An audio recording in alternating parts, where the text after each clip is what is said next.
half in the bag. Apes a poppin'.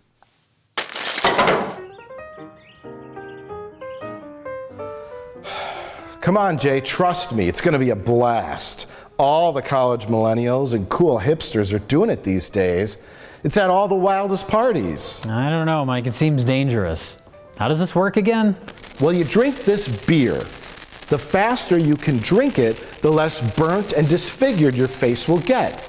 You know, from the heat and the sparks. I don't know, this seems kind of pointless. I mean, we're not in college. We're not at a party. In fact, there's nobody around.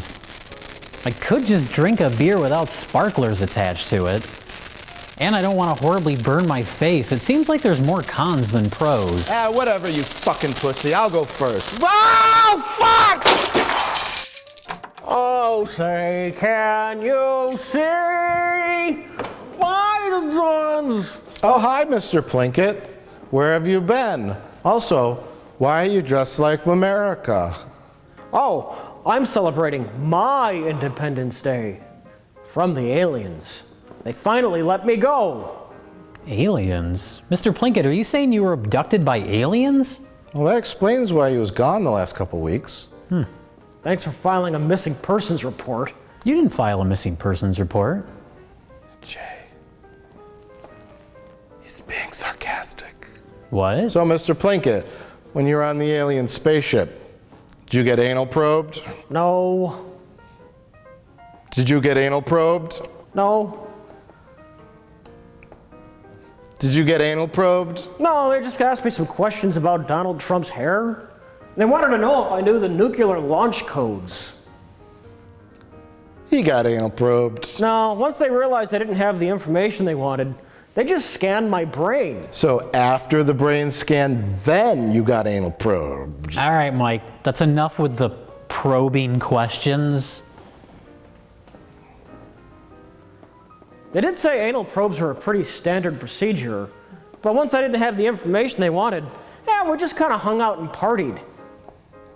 Hung out and partied? What do you mean? They taught me some kind of new hip way to drink beer.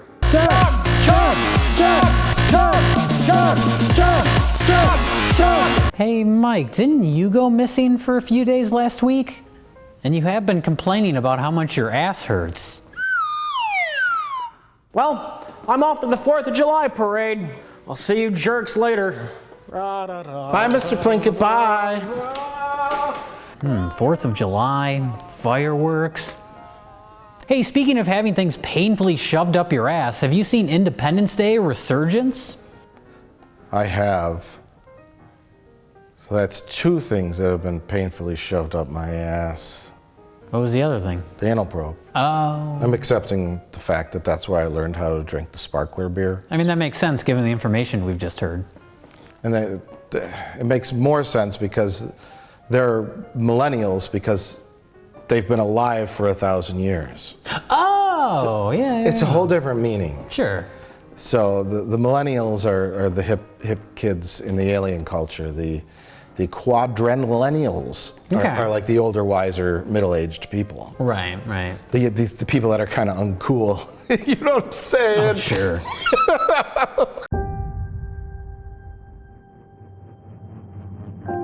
I can't believe it's been 20 years. Still gonna take your father to the anniversary? We wouldn't be here if it wasn't for him. Get ready, fans of cinema. Roland Emmerich is back with his newest film, Independence Day, Retribution. Wait, that's Independence Day, Retaliation. Wait, that's still not right. Independence Day, Reconstitution. Independence Day, Redemption. No, that's not it. Independence Day, Revolution. Independence Day, Revulsion. That's kind of cool. It's not right. Independence Day, Repudiation. No. Independence Day, Regulation. No. Independence Day, Rectification. No. Independence Day, Refraction. No. Independence Day, Refortification. No. Independence Day, Resurrection. No. Independence Day, Reevaluation. Independence Day, Refrigeration. Independence Day, ribbed for her pleasure. What? Fuck it. Oh. Mike, why aren't you wearing your pin? I forgot I had it. Independence Day, Earth Space Defense. That's what the program's called, because it's the Earth Space Defense. Also known as the ESD. Just a minute. Now it's official. I'm part of the Earth Space Defense. Do they mean like Earth space, like the space on Earth, or Earth, comma, space? Jay? Because people know Earth and they know space, and their tactic is just to shoot everything always and never listen to Jeff Goldblum. Well, it's the Earth Space Defense. We're defending ourselves from space, from other beings from space. Well, they really should just call it everything defense. Or just Earth defense. We're defending the Earth. Yeah. But I guess we're defending it from space, so it's the Earth Space Defense. I don't even Earth's Space Defense, but that's a little clunky to say. Earth Space Defense? Welcome to Earth's Space Defense. Oh, that's right. Jay, what are your thoughts on Independence Day? Now I actually forgot the real name. I want to say Retribution. Resurgence. Independence Day. Resurgence. Well, Mike, let me tell you, Resurgence made me want to refund. I used that joke on The Matrix Reloaded over a decade ago. Well, anyway, this movie has 5 credited screenwriters, and it feels like a movie cobbled together by 5 different screenwriters. You're going to hate me, Jay, but I love this movie. I love a sliver of this movie. There's like 10 movies in here. It's both better and worse than the original movie. The stuff that's better is fun. We often say, why would they remake such a great movie and make it terrible? Yeah. This is the complete polar opposite, the complete wish fulfillment. I did not like Independence Day. I thought it sucked. I hated it. It was the dynamic duo of Roland Emmerich and Dean Devlin. Yes. 2 people I dislike as much as Alex Kurtzman and Robert Orsi. Not personally, I'm sure they're wonderful guys. One of them's like a 9/11 truther. One of them is a wonderful guy. But they took that terrible, corny movie and they turned it into what I will call a fun science fiction action adventure blockbuster movie that I actually liked. Call it the Jurassic World syndrome, but I thought mostly all of the parts worked. Like the amazing subplot with Judd Hirsch. That was riveting. Roland Emmerich wrote himself into a hole, essentially, because we had the first movie. And the first movie is, these characters from all over the place. They're going to do these things. Now it's like, okay, the whole Earth got fucked up. Now we live in this future technology world, which was kind of cool. I like that aspect of it, yeah.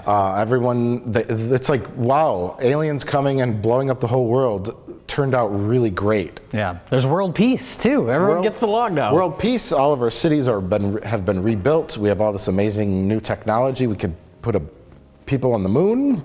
We have moon bases. Everything's great. From 96 to 2016, the real 2016 is pretty shitty. Yes. But aliens destroyed the Earth in 1996 and turned it into a wonderful, wonderful future Star Trek-esque utopia. So Roland Emmerich could not do the little stories all over, but he still tried, which was annoying. The grubby guys on the boat trying to hunt for gold who get involved in the story. Yeah. Fuck you. That's one of the 50 subplots.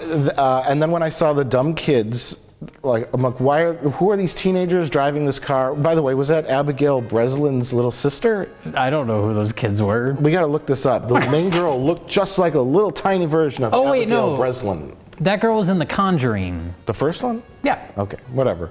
But anyway, so Judd Hirsch is doing a pathetic book tour at a senior citizen's home, and it's really pathetic, and it's kind of funny. In a wonderful scene that's less than a minute long, that could have been dropped at any moment. Oh, yeah. All of his scenes were so bizarre, because each scene with him was like less than a minute long. His subplot, completely pointless. Completely pointless, other than to add some humanity into it. Those parts outside, there's this whole like military infrastructure of all this stuff. All that stuff's great. You lift it out, a lot of, with a caveat, with an asterisk, okay? All that stuff's great in this particular movie. You'd lift it out, all the little subplots, it would make a more cohesive sci-fi action, like a dumb sci-fi action movie. But the Roland Emmerich stuff felt out of place. Yeah. Although some of it was slightly charming. After a while, some of it was unintentionally hilarious too, which I liked those parts of it. There was one scene that turned into schlock. Only one? Can I get into a completely different subtopic here? There were a lot of people that were complaining on our Independence Day review, where you and I love schlock. Yes. And we embrace it, and it warms our heart and our souls. Independence Day 1996 is not schlock. No, it's not dumb enough or bad enough. It's riding that line. It's a very fine line what schlock is. Yes. This had some schlock in it. Particularly, we're speaking of the scene where Judd Hirsch is driving his boat. Oh, God. And then the ship, which is big enough to grasp onto the planet. It has a gravitational pull. That it has its own gravitational pull. It just comes to attach itself to the planet, just fucks the whole world up. And Judd Hirsch is driving his little boat. And there's like oil tankers and like the White House and every building in the world. Everything's getting sucked up into this tidal wave and dying. And little Judd Hirsch is trying to drive away from it. And he's like, oh, why did I buy this boat? Why did I buy a boat? And it's like, why would you even, what? Why would you even say that? He's, oh, they. That's schlock. And that's the stuff in the movie I liked. And there's corny, campy, stupid stuff in this movie, but that fine gold, where they don't realize how dumb it is. Schlock is a diamond. It's a diamond in the rough, and it's very, very specific. Yeah. So not every bad movie is schlock. No. And we're the foremost authorities on what is and what isn't. So don't you dare comment like that again. Special accommodations to the scene shortly after that when, what city is Vivica Fox in? Where are they at I think that they're point? In Washington. The movie's globe-trotting, I can't keep up. But the entire city is being destroyed, and she works in a hospital now. She's no longer a stripper. And she became a doctor. She became a doctor. As most strippers do. Sure. And you see the entire city is being destroyed. Everything's getting sucked up and knocked back down, and hundreds of thousands of people are being destroyed. But she gets to the roof of her hospital with one pregnant woman, and you're supposed to be like, oh no, I hope that or not pregnant, she has a kid. She has a little baby. She has a little baby. I hope that one woman with that tiny baby's okay, but you can see directly behind them just like buildings collapsing left and right. Well, no, it cuts to... Don't say no, that's exactly what happens. Oh, no, I'm saying, but when they first show Vivica Fox, and that's Dylan, is his name Dylan Hiller? The kid? Yeah. Will Smith's kid. Smith's little baby from the first one. He's all grown up and he's a fighter pilot. Yeah. And it introduces Vivica Fox, who's all grown up and a doctor. Yes. Although she was grown up in the first one. But now she's a doctor, and she's like, there's like a Mexican lady who just had a baby. And she's like, I worry that this cataclysmic Earth catastrophe with aliens will harm my baby. And Vivica Fox says, she says, no, your baby's gonna be just fine. And I'm like, oh, fuck, here we go with the Roland Emmerich subplots. And then they don't show her again. She makes a phone call, I think, to her son or whatever. And then they get up on the roof, and he's flying around in his spaceship, or his hot shot F-18 fighter with alien technology, and he's like, Mom! That's her hospital. And then he watches her like like fall into the collapse. The building's collapsing and she falls into it. I was like, I had a little checklist and I scratch off subplot gone. I was hoping that the Judd Hirsch boat would go, "Oy vey!" I thought he was going to die there too, and I was like, oh, they're just getting rid of all the original characters. Yeah. Yes, exactly. Instead, Judd Hirsch teams up with a car full of little children, and that's his storyline. And I think like the filmmakers could there's like some sort of weird psychic thing where they could see me rolling my eyes at that subplot, and they said, oh, you don't like that? Well, fuck you. Now he's going to team up with a school bus full of children. Who all had hats on? They all had stupid hats on, and then they're going to drive to the salt flats where Jeff Goldblum is, that for some reason they end up out there. No, Judd Hirsch knows where to go from past experiences. He knows to go to Area 51. It's the safest place on Earth until it's not. Listen, Jay, I thought this movie was awesome. I thought this movie sucked. I thought some of it was funny bad, but a lot of it was just bad. A lot of it was boring bad. That was my biggest problem. Like you mentioned all the military stuff. I like the setup, as we talked about, with all the future technology stuff, and then it gets into the Roland Emmerich stuff, the globe-trotting. We're going here, then we're going here, then we're going here. And it actually felt even more disjointed than the first one, as far as that stuff goes, I thought. It didn't feel, the only thing that felt super out of place was the treasure hunters on the ship. It kept cutting to them. Like, we're monitoring the... Well, that was the ticking clock element, but it's like, we're introduced to like a dozen characters just to get that little bit across. Yeah, the Vivica A. Fox part, like, it was kind of cool to have some of the old characters back, and it kind of served a story purpose with the son, but the structure of the world was kind of cool. And also we learned what the fuck was happening in Independence Day 1. I was gonna say, they retconned it, and I mentioned when we shot our Independence Day discussion, I joked that their plan was to suck up our volcanoes to fuel their ships. I was kind of right. You were. Everyone thought I was dummy. For saying volcano was a resource? Everyone thought I was dumb, but I wasn't saying it was a resource. I was just saying that's what they were using. They're going to suck up our volcanoes to fuel their ships, and that's kind of what they end up doing. They're sucking up our sweet, sweet magma. Well, it's a molten iron core. The core of the Earth is what they're drilling for, and that's apparently what they were doing in the first movie, although it was never mentioned. It was never mentioned. They were like, fuck, our aliens had no purpose in the original movie. Maybe we should explain this. Exactly, because it was utterly pointless for them to go around and shoot lasers down on all of our major cities. Right. But really, they just needed to land that one ship and start drilling into the core and just go, fuck all y'all. Yeah. Go ahead, Put try. up its shields. Put up its shields and say, nice try. Yeah. Come get us. We want your molten lava. Mm-hmm. So yeah, that was a bit backpedaling because that negated a lot of the plot from the first one. But hey, in this one, I understand what's happening. That's true. There's a queen, which is also a complete, total ripoff of writing yourself out of a hole. Yeah. The Borg, Queen Borg, I guess. Yeah.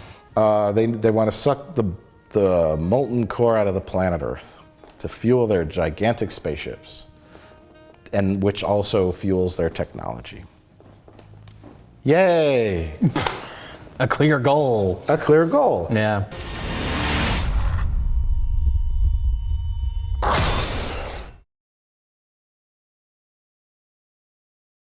Brent Spiner's back. He's got a lot. I was surprised by how much of this movie he was in. It was great to have him back. I thought he was fun. Brent Spiner worked as comic relief. I thought he was really funny in this. When he's like, I gotta dig out my old laser that I tried to build, 25 years ago. And it kind of works. Fuck it, and he's like shooting it. He was wonderful in this. Yeah. I'm glad to see Data back. He even said the word sick bay. He's like, I gotta get you to sick bay. Yeah. And I'm like, my heart skipped a beat. Brett Spiner and Bill Pullman both have some sort of like slight psychic connection to the aliens that's not really explained. The The machete guy. Yeah, there's like a warlord character. I guess there was in Africa. There was some kind of skirmish for years. It said there were like all those aliens on those ships, I guess, scattered around and were running around the planet, and still the war continued. Which was cool. I would have rather seen that movie. It was. They show up at their little village, and there's all these alien skulls on spikes. It was a nice little touch. Like that. That's the kind of good globe-trotting stuff. Yeah. Where it integrates into the story, it feels natural and makes sense. And that's all. Like Judd Hirsch, he's a lovely elderly man, but he does absolutely nothing, and even when he finally shows up at the end, he still does nothing. He rescues a bunch of little kids, Jay. God bless him. He drives them into worse danger. It's true. If it wasn't for him, they'd just be stranded in Las Vegas somewhere. Yeah.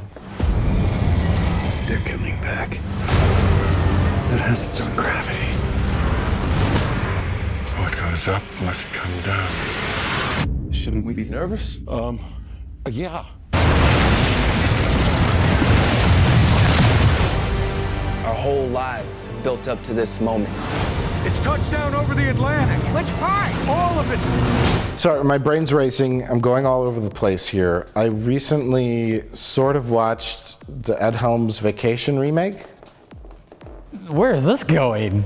Well, I don't know how comfortable you are with calling Independence Day regurgitation a soft reboot or not. It's like Jurassic World. We're being introduced to new characters. There's some slight connections to the previous one, which is why it's in the soft reboot category. Sure. And definitely Vacation was. Yeah. And I'm like, there are those beats. There are moments like that are all just like copied over. The part where they get in line for the Velociraptor, and then they play the Chariots of Fire song. It's like, you're talking about Vacation. I'm talking about Vacation, not Independence Day.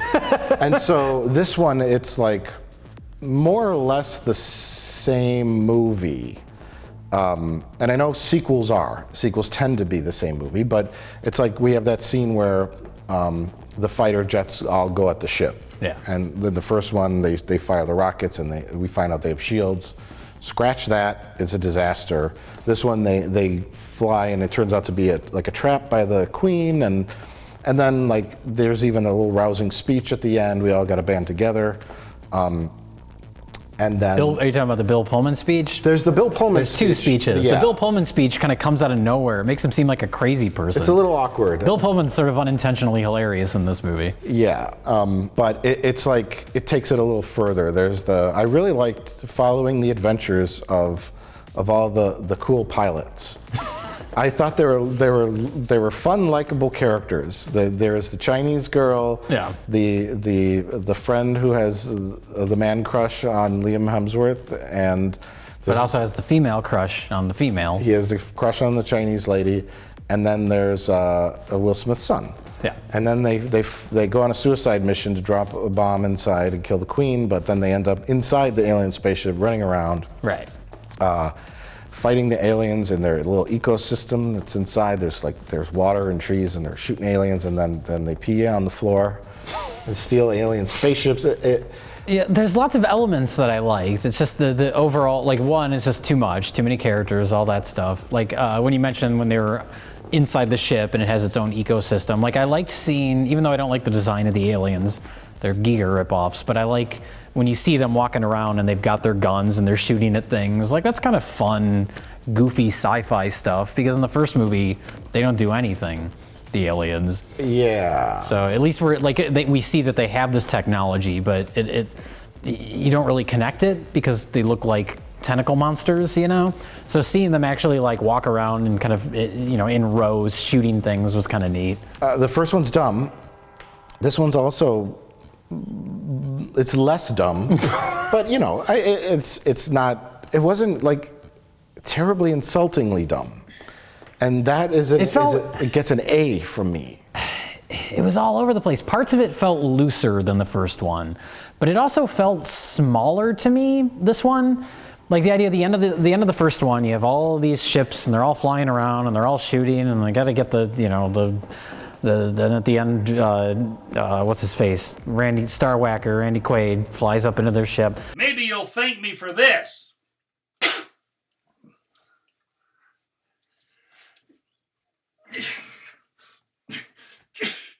Oh, yeah. And it's like, well, how do we top that ending where we have all these dogfights and all these things? Oh, let's just have one big alien. And that's the ending. And so it's like, like the effects are of course better, but it still feels so much smaller in scale.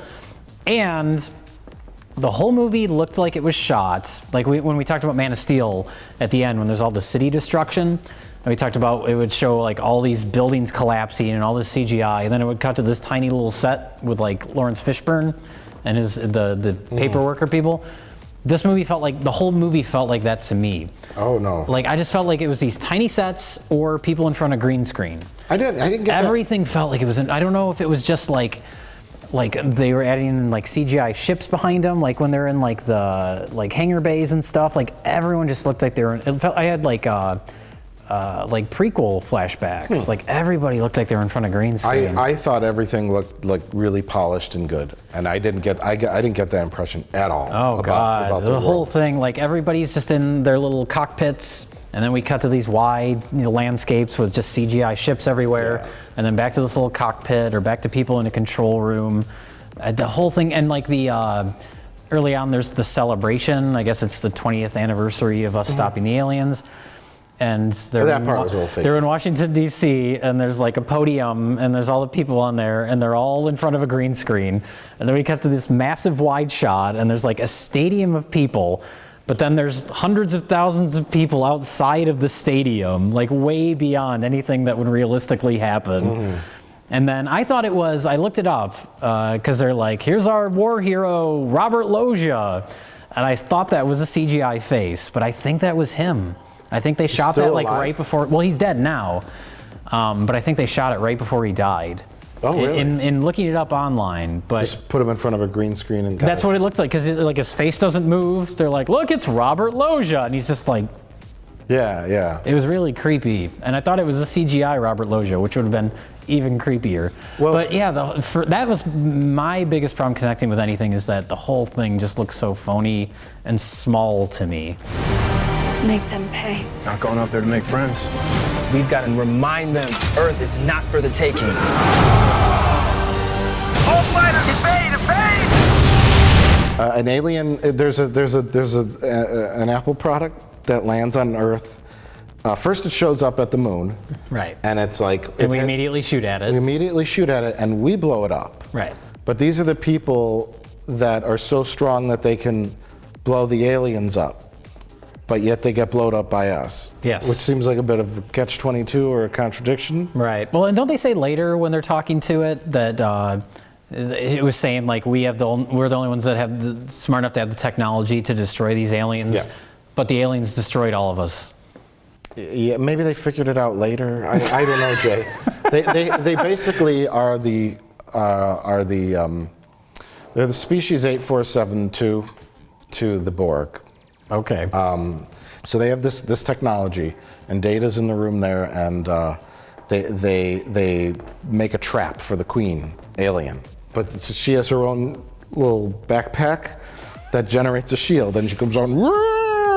And you said the ending felt small, but I felt like that whole sequence was a very big version of the hangar scene in Aliens when. Oh sure, I mean that's clearly what they're going for. Like, but I'm talking about in reference to like as a follow-up to the first movie. Oh no, it had so much action, so many visual effects, so many things happening. I was very satisfied at the amount of action.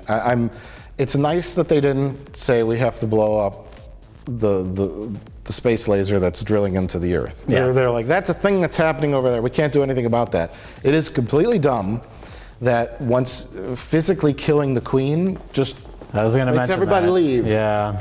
Don't you still got to get that juicy planet core? Yeah. That juicy shack meat? That gigantic ship is just like, bye. I had years to get us ready. We're going down! We never had a chance. We didn't last time either. We convinced an entire generation that this is a battle that we could win. I thought it was campy, silly. Jeff Goldblum seemed completely self-aware of how terrible it was. He was the best part of the movie. But at the same time, I loved all the special effects and the action, and I thought at the 2-hour running time, it was paced out well for all that it jammed in there. And I thought it was fun and enjoyable. And I'm shocked. That you enjoyed it? I was actually kind of dreading seeing it, and it was better than I was expecting.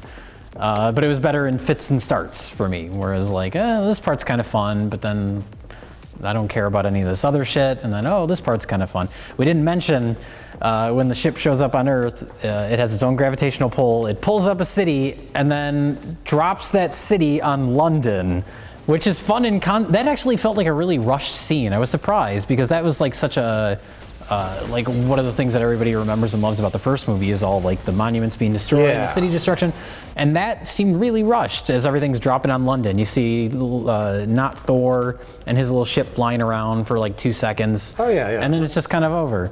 That was a good scene. And then the entire city of London is destroyed, and he says, "Did you pee your pants?" And I was like, that's a Roland Emmerich moment. We sacrifice for each other, no matter what the cost. And that's worth fighting for. It's the 4th of July, so let's show them some fireworks. I like Jeff Goldblum. I like Data's character. He doesn't even have a name anymore. He's just Data. I like, and then the kid characters are fine. I don't know if I'll say that I'll look forward to their future adventures, but whatever. It wasn't the most miserable theater-going experience I've ever had. Oh God, no. And that's high praise for a Roland Emmerich film. It did not feel like a typically horribly annoying Roland Emmerich movie. I would dare to say this is my favorite film of his. I've hated every film he's made, from Godzilla to 2012 to The Day After Tomorrow. The Patriot fucking drove me nuts. I hated that movie. I haven't seen the one about cavemen. Oh, the BC, whatever it is, 10,000 BC. I hate, even Stargate, I hate all of his movies. This I liked, and I'm shocked. And I think I need to have a CAT scan. I thought I could attribute it to the couple other screenwriters, and then I looked at them. One of them had Smurfs 3 as a credit, and then I made my doctor's appointment. I'm so sorry to say this. I'm so sorry to admit to the world that I liked Independence Day Resurgence. Unfortunately, I'm giving a thumbs up and a recommendation for Independence Day Resurgence. Jay? I'm giving it a whatever. You can't be fickle on half in the bag. I can too. I just did. No, I don't know. Jay, your mother called. She wants to know if she could watch Independence Day Resurgence. What do you tell her? You know, I'm tempted to say if you liked the first one, which I didn't, but I'm tempted to say if you liked the first one, you will probably like this one, but I'm not even sure about that, because what this is really lacking that I think a lot of people that like the first one liked is, one, the general destruction stuff. There's actually not a lot of that in this, and two, it's lacking like an anchor in the form of Will Smith. Which, I don't like Will Smith, but everybody loves him in that movie, and he is really what holds that movie together. And this movie is just sort of a bunch of different characters doing things, and it doesn't really have that. I think that was the Liam Hemsworth character was supposed to be that. Maybe. Like well, he does not have, and this is, I don't even like Will Smith, but I'll say Liam Hemsworth does not have the screen presence or the charisma of Will Smith. Yeah. So that's what I think this movie is really lacking for people that want to see a nice follow-up to Independence Day. Yeah.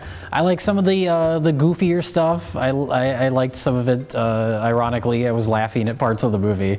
I liked some of the world building. I thought that was neat early on. That stuff was cool. Rent it. I don't care. All right.